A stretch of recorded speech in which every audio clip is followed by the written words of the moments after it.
Hey family, this is your man, not your boy, old Black to Africa. I got a little story to tell you. You know, old country boy like me. Many people been asking me, who are you? You go black and you don't really tell much about yourself. Now we see your videos and you go off a little bit because you're a little upset or what have you. But who really are you? Well, you know, that's a very good question. Because old country boy like me, I have been through a lot of experiences and I've even held a whole lot of titles. But I'll tell you a little story because I was a proud American. Yes, I was. You saw the title, right? Proud to be an American. Yeah, I was one of them, that his daddy, my pa, who was in the military, I would watch him go to work and be in that uniform, and he would even take me to his job. Yes, he did. You see, I would be up there in the towers, right? Controlling them airplanes he did, and let me speak to the aircraft, the pilots, and tell them that the runway's free to clear to land or to take off. It was a gleam in my eye, something that I even aspired to do. Yes, I did. And it came the day that I wound up joining that military. You see, my pa was in the Air Force. Yeah, he was. He was one of them bright ones. To get in the Air Force, you got to be able to score high on them tests. Yes, you do. Now, they ain't putting down none of them that's in the Marines, Army, or the Navy. But it's true that, though, you got to be a little smart whippersnapper to come on in that Air Force. And I was fortunate enough to be able to go in. Yeah, I got through that high-powered test that they would call, and I was able to go in, but I wasn't able to be an air traffic controller. Didn't have any openings. But I was proud, though, to be in the military. Even my pa was proud of me, too. Because, little did I know that, how things really work, because I was just a young pup. I was only 17 years old. Now, my pa never really explained to me about, how, the prejudices or the injustices of society or the inequality. He never had that conversation. Heck, he was a country boy himself who went in the military, and he even got a little brainwashed. Yeah, but I'll say this right here. It was a learning that I had to go through. Yes, it was. Because that same person that was so proud, there was a day that came that I had to look at things just a little different. How is that, you say there, Mr. Go Black? Well, I'll tell you this right here. There was a time that I had to go to war. Sure enough did. I went over there to war and I fought in the war and made myself proud and even made the country proud. Yeah, when we was over there all by ourselves, See, I was over there in Saudi Arabia, over in Riyadh, They say it's the capital. But we were over in Riyadh because I worked up in the headquarters and security forces. And our responsibility was to go ahead and man all the 25 locations around that area. Oh yeah, around the region, that's what our job was. And the security forces, we made sure that we had to bring in those amount of people from around the globe in the military, set up them bases so that we would be ready to fight the war. But you know what the interesting thing was? When we were away there in the military, over in the war, it's mighty funny. We became close connected with even the other people. Well, who was the other people, you say? I'm talking about those who were the white and the brown, the Hispanics and the blacks. It was like something that, you never seen before. Because shucks, when we were in America, it wasn't that way. I actually got a story to tell you because I used to live over in Turkey, Yeah, military sent me over there for at least 1 year. And we were all there and everything, I was over there. Ankara's named the area it's called. Spent 1 whole year over there. I did. Yes, I did. I had a ball too. Being around a Muslim state, seeing how they did business and all. I mean, listen right now. Listen real closely. What do you hear? It's called for prayer, ain't it? Yes, it is. Time for the Muslims to go ahead and get themselves prepared to give respect to Allah and all that right there. It was the same sound there in Ankara, Turkey. But the funny thing about it is when I was in Turkey too, all of us there on the military base, strangers to a foreign land, we seemed to get along just fine, the white, blacks, and the Orientals, and all the people that came into the military. Shoot, we called ourselves the brotherhood. We sure did. I mean, and one of the biggest songs back there was a song that was called Proud to Be America. At least I know I'm free. And I gladly stand up next to you. And proud to be American. God bless the USA. Boy, I wish I could remember them songs, because you know what? It brought a tear to each and every one of our eyes while we were there in the clubs, drinking our old beer, giving each other high fives, and just aching to get back home. Yeah, we were heartbroken. Yeah, some of us were very homesick, but we only had each other. Well, I found something out, because I was only a young man back then. Yeah, it was the early 90s. I was only about 21 years old or so, 21. I was still blind a little bit, but I thought the military, I was doing a service to the whole country. Nah, but guess what? Come to find out, y'all. Now, hold 1 second here, because I got to make sure nobody's listening. I come to find out some truths. I sure did. What I come to find out, right, while we were being sent over to different places, because I've been not just over that war, but I even volunteered to go back over there to go to Kuwait. Yeah, I know you think I'm crazy, but I come to find out some things. And it happened when I went to volunteer to go back over to Kuwait. Why is that? Well, you know what? During the war, right? See, it was the Iraqis that was going up against the Kuwaitis. And so the Iraqis, right, they kind of got mad. And what they did was set all the oil fields on fire. Yes, they did. And guess what? The Americans didn't like it. No, it pissed off a whole lot of people there on that White Hill up there. Sure enough did. And you know what they did? They decided to send the military there to go ahead and push them out the way and put them fires out. Now, I thought I did a great service for America, and even come out helping out the Kuwaitis to get the Iraqis off their back. I sure did. Boy, I tell you, I was just a young, naive, gullible little one, Because like I told you, I went in the military at 17. Still breast milk like milk, Still wet behind the ears as well. Sure enough, and just as naive as they could come.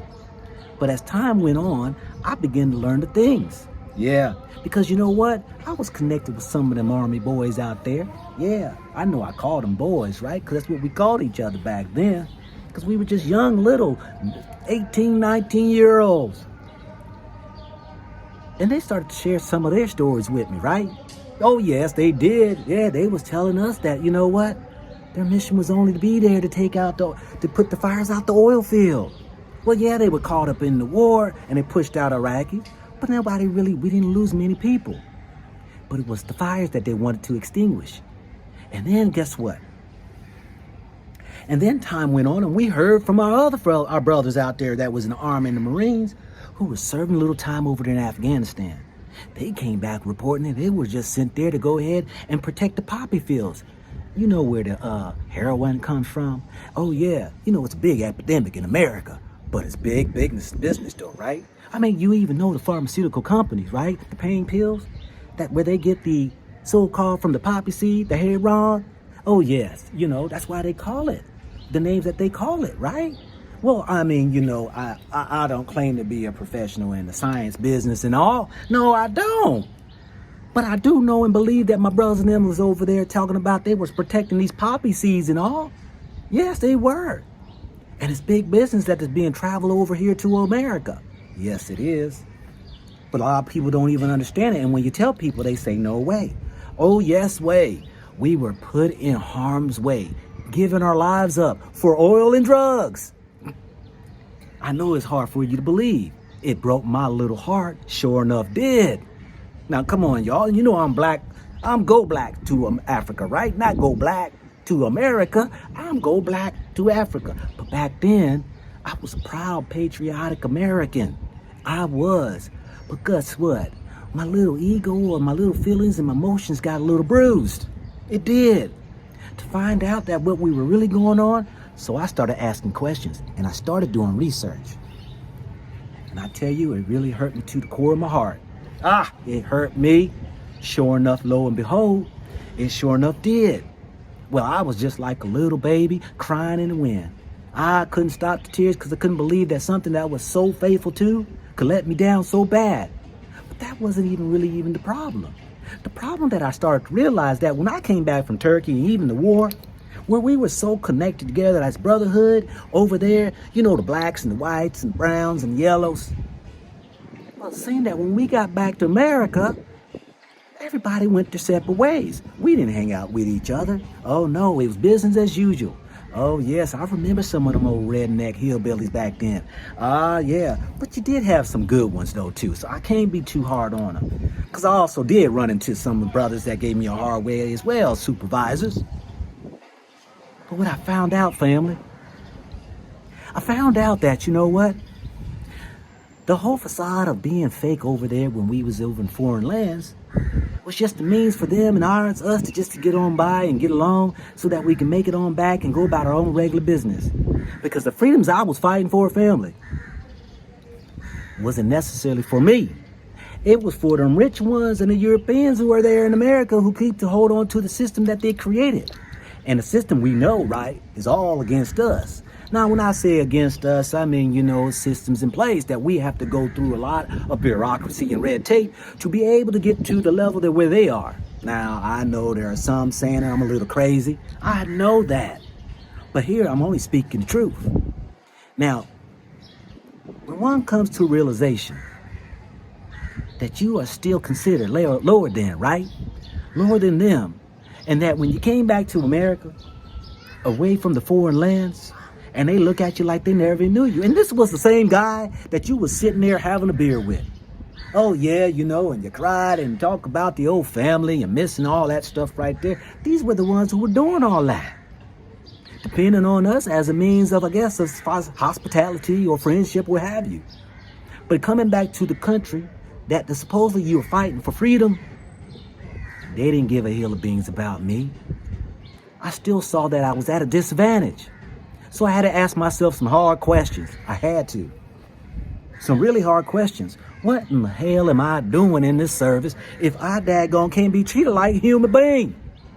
I know I was upset.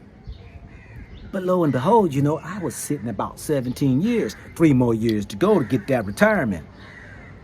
And upset as much as I was, I had to bring myself to some senses and say, you came this long, you better go across that old finish line because it's going to bring you some benefits at least. Get your reparations, you know what I mean? So that's what I looked at it as. I'm going to get the reparations because you know they got to pay me for the rest of my life, right? Oh, yes, every month they better not be late with that old check. Nah, sir, I tell you, you know, I earned that thing. Now I know I'm just an old country boy. That's it. That's just a little bit about me. And how did I wind up wanting to be a voice and advocate for my people? It's all because that when I became awake, right? And I realized that this America that I was so proud of can treat me the way that I felt as though that I was being mistreated. Then seeing on the news that how people looking just like me being sent over into the prison systems. Yes, at mass numbers. And then when I heard after research, right, that they even admitted that the FBI and even some of these task force from even the police department, that they maliciously brought drugs and guns into the neighborhoods. Well, doesn't that sound like an intentional genocide? My God, it broke me down. And I said, what kind of country am I living in? Yes, indeed. I had to go to the good old Lord. I sure enough do. Now, not that Lord that they've been telling you about, because I know some people say, oh, he's talking about that old white blue-eyed G. No, sir. No, sir. Not this Lord I'm talking about. Because this Lord, I'm going to tell y'all that I believe in, right? You can't see nor touch. You only can have an experience with it. And I say it because they even call it an E. Now can a creator create both male, female, and only be he himself? Sound like a little something fishy going on with him going on, right? I know. That's what I'm saying, family. But I found something I had to seek out through the Lord and ask some of the questions. Why am I here? And Lord, why would you put me in a situation like this? The answer I heard was, I ain't put you in nothing. That's just the evil of man. Now, the Lord asked me a question. Why do you want to remain in it? I had to spit out my tobacco and I had to go ahead and sip me a little drink to think about that. Well, gosh doggone, why am I sitting in this while I'm watching this whole charade that's going on? The intention of bringing the people down and keeping them down. I tell you, lo and behold. So what I did, family, right, was when I got finished with that military, I had to go on a soul searching. Yes, I had to. I even had to deal with a marriage that I was in, and it was coming to an end. Yes, it did, but I was so thankful for that because it took me on a journey of life, and I was able to get out and go travel. Not only that, I even looked further within. I had to find out some things about myself. Yeah, because they told me I was a brilliant man. Now I know I already am, but there was things in me that I had to unravel, you know? Yes. One of the hardest things was I thought I was black. Now, I understand it's just the skin, but, beyond the skin, there's something even deeper. It's that spirit that's within me. I had to get in touch with it. I sure enough did. And when I did, family, do you know what? That's when the eyes really opened up. And that's when I saw the truth for what it really was. And it was a nightmare. To really now see all the hidden agendas, the subliminal messages in the songs, in the movies and everything. It was all planned against us. And how in the world would I even sit here and want to be part of something like that? Our own people are in on it. Yes, because they're getting paid by those who they're connected with, right? Because they making the millions and only giving them pennies. Now, I know that you've created your lifestyle off of it, and I ain't trying to convince you to go nowhere. No, I'm not. But I'm only going to show you my experience of going black to Africa. That's why I created this channel, right? It's because, you know what? I was sent on a journey. You might as well say I'm on assignment. Maybe a mission, if you want to call it that. Coming over here to Africa to seek out some truths. And I've been showing y'all some of them videos. Hope you've been watching them too. Dig deep into my video file there. You're going to find a lot of interesting things. Oh, shoot. I've been over there to Senegal and Gambia and Ghana. Oh, yes. And then I decided going over here to the east. Yeah, I'm sitting right here over in Tanzania. Yeah, I'm over in Tanzania, folks. Yeah, but you know what? I even ventured over there to Kenya. Been over there to Rwanda. Been over there to Zanzibar, too. Now, did I mention I was even born over here in Africa, over in Libya? Now, that's another long story, but it all happened because my dad was in the military. But this is the kicker, family, before I even come to an end. You see, my mind became open when they told us that Africa was a lie. They try to put the rainy cloud over Africa. Oh, they said that their people's over here pot belly and flies on the baby's face, right? Didn't they? And we got scared. And we said that they even said that we running in the jungles butt naked and having tribal wars. And I found out the truth. Now, I know y'all think I'm a little silly, right? Think I'm a little bit off, huh? I know that you are. But I'm just trying to paint a picture for y'all. Keep you a little in tune, bring you a little comedy here, right? Because you know what? One day you're going to wake up and realize what you're standing in. Because I've been showing you the land of milk and honey on my videos. I sure enough have. Well, why I'm receiving emails and all kind of comments about how can they make movements over here. Well, don't even think about that, how much money's going to cost you to live. Just come over here and visit. Now, why is it so important for me to give you that information? Well, you know what? When you see people in bondage, sometimes there are those who care that want to set you free. Yes, indeed. Just like our family members when they was in slavery. Now, who was there to set it free? Now, I know I love me some old Harriet Tubman. Oh, you ought to go ahead and listen to her story. Oh, she did some magnificent things. And some of y'all even heard me talk about her before. Putting her life on the line to go back into the South and release, or to be able to get people to go free up in the North. Yeah, and even the North even had its problems too. But you know what? It wasn't as hard as down in the South. Nah, it wasn't. But then again, when they started to see that, we started to go ahead and build little communities. We started to have like Wall Street, and we used to have other places like in North Carolina and over in Tennessee, and all of these different communities that people were really building up. We had doctors and lawyers, and we had people with businesses and, construction workers and bankers. Oh, we had our own thing going. And jealousy set about, and then these people started hating on us. Oh, y'all already know about the Jim Crow laws and stuff, and I don't need to go back through all that. All I want to do is go ahead and showcase Africa. Now, what's wrong with that? Now, some people done got mad at me because I even did a video because I got a little hard on them Africans who left out of the motherland, went over to the Western world and started acting a certain way. I know, and I'm not going to beat that into a bush, but I'm just going to just say this right here. You need to come on back.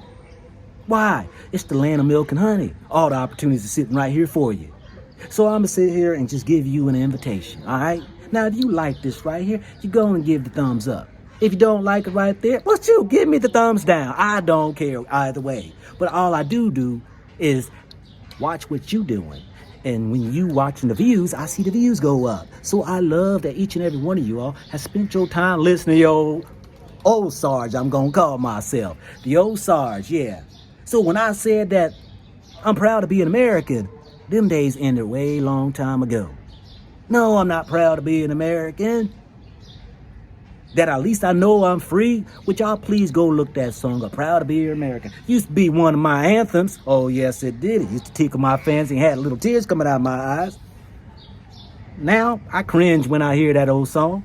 But let me tell you this right here, folks, as I come to a close. Do yourself a self-adjustment. Or excuse me. See, I get a little mixed up in my words. A little self-assessment. It could be an adjustment. Take a little step back, right? And put them little eyeglasses on, or binoculars as you would call them, and look a little clearer and see what's going on around you. Because there's messages all around you every day. News will tell you what's going on in the black community. Heck, you know what I'm saying? We killing each other. Who want to have kids raised up in areas like that? Even drugs is all out of control. My God, everybody out there seem like they're doing little drugs. Well, shoot, you know, we even see our youth now today changing who they are. Little transvestites in the LGBT community done changed the whole black culture of who they think they really are. Ain't that something, family? Well, I tell you this right here. We're slowly dying, family. And if you have any sense of being one to resurrect your family and keep a lineage going, you might just need to go ahead and settle on new land. Now, I ain't going to bark up your back all day long, and I'm going to let you go. But this is old Sarge right here talking to you. You need to go black to Africa because this is your man, not your boy. Go black to Africa. Good night, everybody.